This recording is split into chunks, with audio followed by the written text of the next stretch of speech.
Un tour dans les 6 arrondissements de Yaoundé, la cité capitale affiche de plus en plus fière allure en matière de propreté. Ceci grâce à la société d'hygiène et de salubrité Isakam. Aujourd'hui, nous sommes plus à l'aise qu'hier parce qu'aujourd'hui, on a un peu plus de matériel. On a eu une arrivée de camions, ce qui nous a permis effectivement d'aller désormais à l'intérieur des quartiers, ce qu'on ne faisait plus parce qu'on avait quelques difficultés, c'est sûr de vous tous. À l'initiative d'Isakam, la presse a effectué une descente sur le terrain. Force est de constater qu'à côté des efforts consentis au quotidien, des comportements peu orthodoxes sont toujours enregistrés. Nous avons déployé à ce jour 200 bacs à ordures. Sur les 200 bacs à ordures, nous avons déjà 200 qui sont déjà vandalisés et volés. Et heureusement, pendant notre séjour, notre tournée, vous avez pu vous-même constater qu'il y a un que nous avons pu récupérer entre les mains des usagers.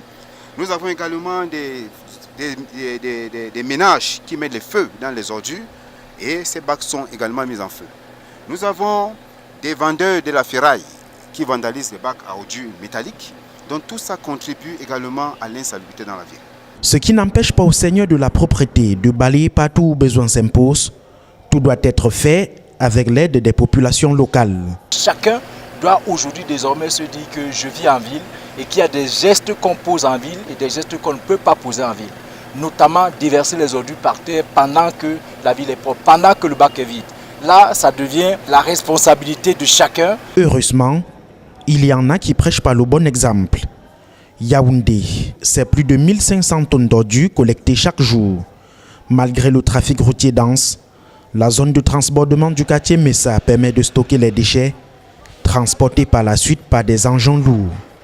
6 à 700 tonnes d'ordures transitent ici chaque jour pour la décharge de Kolfoulou, ce qui augure de lendemain meilleur pour la propreté dans la cité capitale. Les 100 camions que nous mettons à contribution dans la ville de Yaoundé permettent largement de couvrir la ville et d'en avoir des réserves.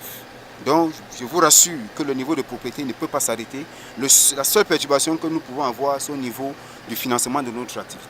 Avec plus de 7 mois de facture impayée en 2018, Hygiène et Salubrité du Cameroun, Isakam, avec ses plus de 5000 employés, veut compter sur ses partenaires, notamment l'État, pour mieux déployer ses effectifs afin de faire de Yaoundé et partant du Cameroun tout entier un pays propre où il fait bon vivre.